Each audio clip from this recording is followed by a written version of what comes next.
Hi, I don't want you to be distracted, but I've got a really bad cold sore on my lip, so forget that.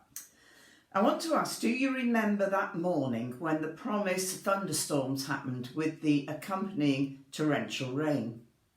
Well, I happened at that first thunderclap to look out of my window to see that some near neighbours were having some work done on their roof. In the howling gale, the roofers seemed oblivious to the weather.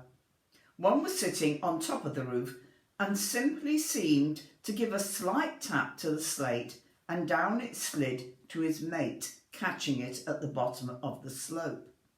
A simple tap on that which was now tired and worn, and it gently falls away. And just as quickly, and in spite of the raging storm, this roof was stripped clear and ready for its new covering. I noticed something else.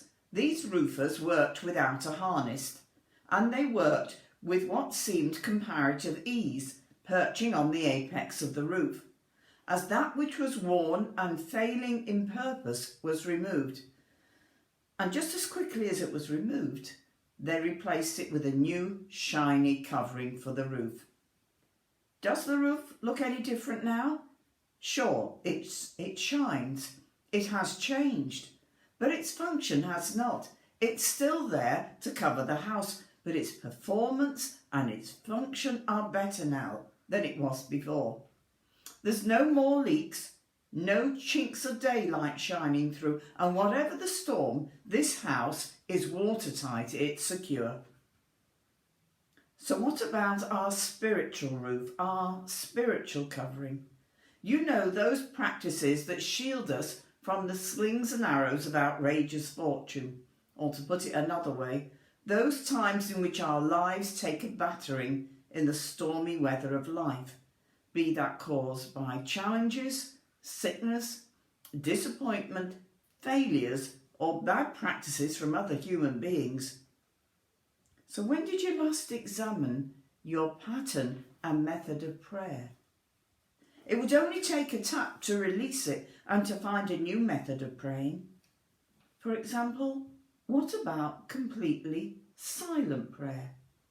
What about drawing your prayers or writing your prayers or even walking your prayers? And when did you last examine your pattern for reading the Bible? How about trying the I wonder what stands out for me today in the passage that I'm reading? What about that approach?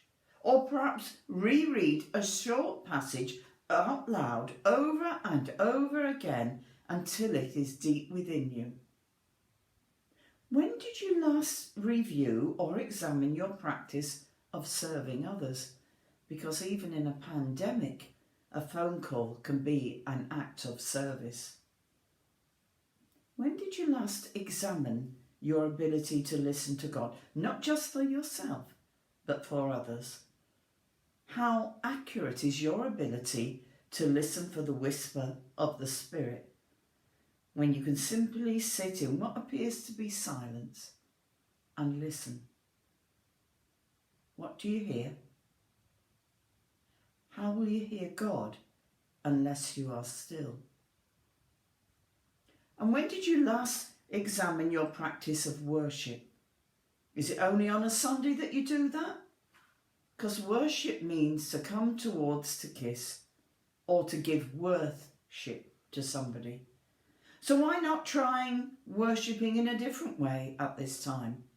Perhaps kneeling if you're not used to that, or prostrating yourself on the floor before God, or by dancing or singing out aloud, or using simple words of adoration.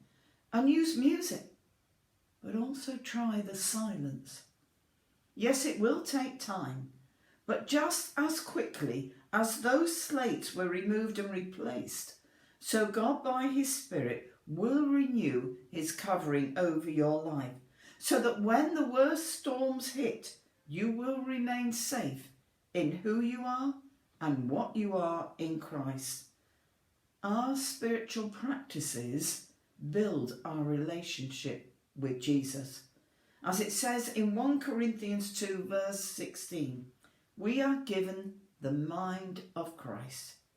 keeping that mind clear enough for us to perceive it, hear it and apply it is a part of our spiritual and physical keep fit exercises. Keep examining, keep living, keep hoping.